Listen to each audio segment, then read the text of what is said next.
शिवसेना के मुखपत्र सामना में छपे एक लेख के बाद महाराष्ट्र में गठबंधन की महाविकास अघाड़ी सरकार के दो सहयोगी दलों कांग्रेस और शिवसेना के बीच सियासी घमासान मचा हुआ है। सामना में छपे इस लेख में लिखा गया है कि यूपीए की हालत किसी एनजीओ की तरह हो गई है, लिहाजा यूपीए की कमान शरद पवार जैसे सक्षम नेता को सौंप देनी चाहिए।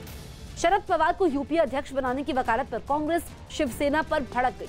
कांग्रेस और शिवसेना में छिड़े इस घमासान के बीच न्यूज 18 इंडिया से बात करते हुए शरद पवार ने कहा कि उनके नाम को बेवजह इस विवाद में न घसीटा जाए।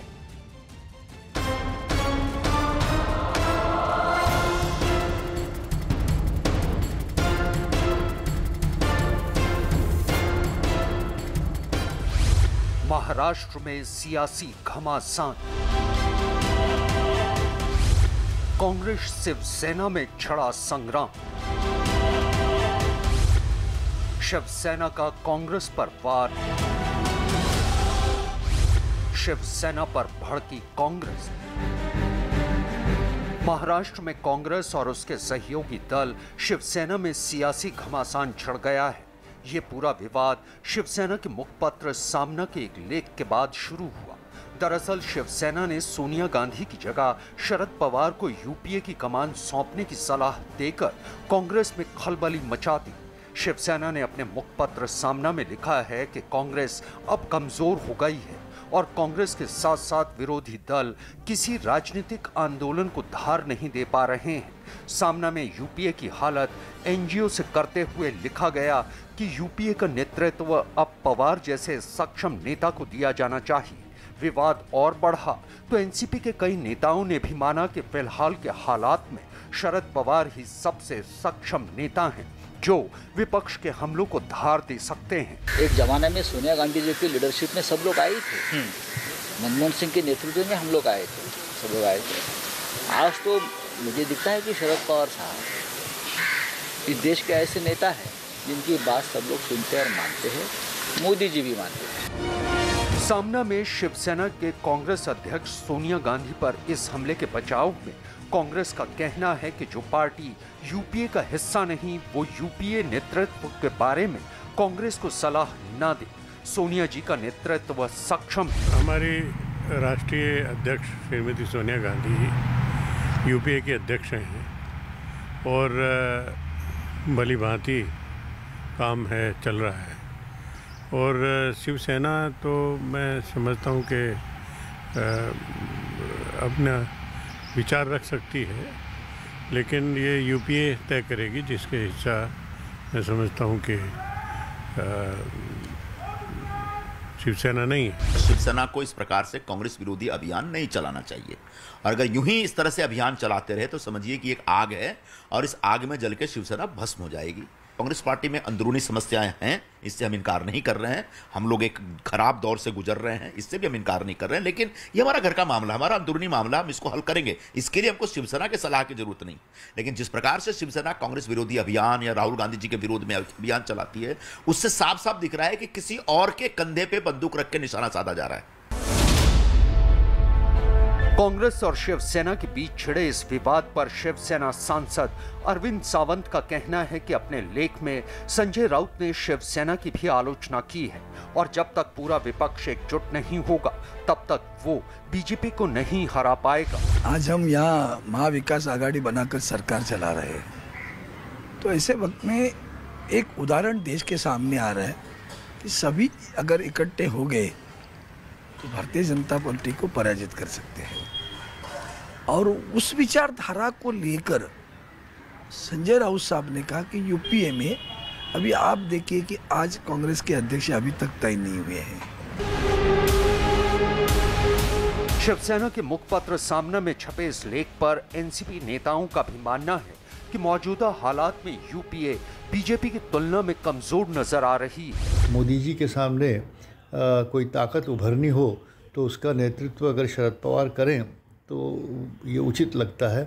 शरद पवार जी के पीछे सांसदों के संख्या नहीं है, उसके बावजूद भी उनका अपना वज़न, उनका अपना व्यक्तित्व काफ़ी मजबूत है और अगर वो नेतृत्व संभाल लेते हैं यूपीए का या पूरे ऑपोजिशन के ग्रुप का, तो शायद ऑपोजिशन मजबूत हो सकती है।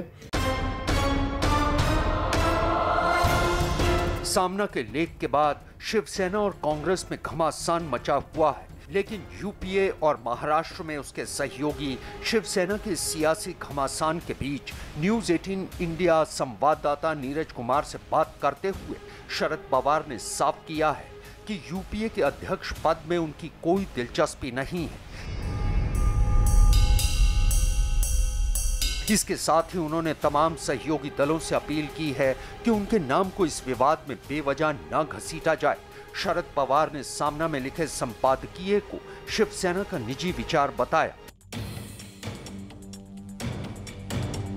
कांग्रेस और शिवसेना के बीच शुरू हुए इस विवाद पर बीजेपी को दोनों पार्टियों पर तंज कसने का मौका मिल गया और बीजेपी ने इसे यूपीए में बगावत करार दे दिया। कांग्रेस में तो कांग्रेसी नेतृत्व के खिलाफ बगावत हो ही रही थी, अब यूपीए के अंदर भी बगावत हो गई है। जो शिवसेना सत्ता की मलाई खा रही है महाराष्ट्र में कांग्रेस के सपोर्ट से, वो भी कांग्रेस नेतृत्व को, सोनिया जी को नेता मानने को तैयार नहीं है। क्या होगा कांग्रेसियों का? कांग्रेस और शिवसेना के बीच शुरू हुए इस विवाद पर यूपीए के एक प्रमुख सहयोगी दल आरजेडी का कहना है कि मौजूदा सियासी हालात में यूपीए नेतृत्व पर चर्चा नहीं होनी चाहिए, बल्कि मुद्दों पर बातचीत होनी चाहिए और यूपीए और उसके सहयोगी दलों को बैठकर इस मुद्दे को सुलझाना चाहिए। यूपीए के जो फाउंडर मेंबर्स थे वो अब एक बार साथ में बैठे हैं, व्यापक सरोकारों पे बात हो। मैं बार बार इस बात को दोहराऊंगा कि सबसे महत्वपूर्ण है मुद्दों को लेकर के सड़क पर उतरना, और ये लीडरशिप के इशू, ये बेमानी है। मैं समझता हूं कि ये चीजें तो मिनट में सेटल हो सकती हैं इधर भी। महाराष्ट्र के मौजूदा सियासी बवाल पर राजनीतिक विश्लेषकों का मानना है कि सामना में छपा लेख एक इशारा कर रहा है। शरद पवार के जरिए सोनिया गांधी पर निशाना साधकर शिवसेना एक तीर से दो निशाने लगाने की कोशिश कर रही है। उनका मानना है कि शिवसेना महाराष्ट्र सरकार में कांग्रेस की दखल अंदाजी कम करना चाहती है। इसके साथ साथ वो कांग्रेस पर निशाना साधकर उसे बैकफुट पर करना चाहती है। कांग्रेस और एनसीपी की आपसी कलह से शिवसेना को फायदा मिलेगा। अगर यूपीए में शरद पवार मजबूत होंगे तो शिवसेना को महाराष्ट्र में फायदा मिल सकता है।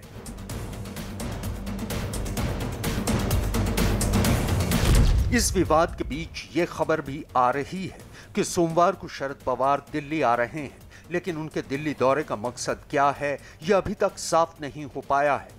फिलहाल यूपीए में शामिल कांग्रेस और एनसीपी शिवसेना के साथ मिलकर एक कॉमन मिनिमम प्रोग्राम के तहत महाराष्ट्र में महाविकास आघाड़ी सरकार चला रही है। लेकिन महाराष्ट्र में शुरू हुए सियासी घमासान के बाद सूबे के सियासी समीकरण किस तरह बनते या बिगड़ते हैं, ये तो वक्त ही बताएगा।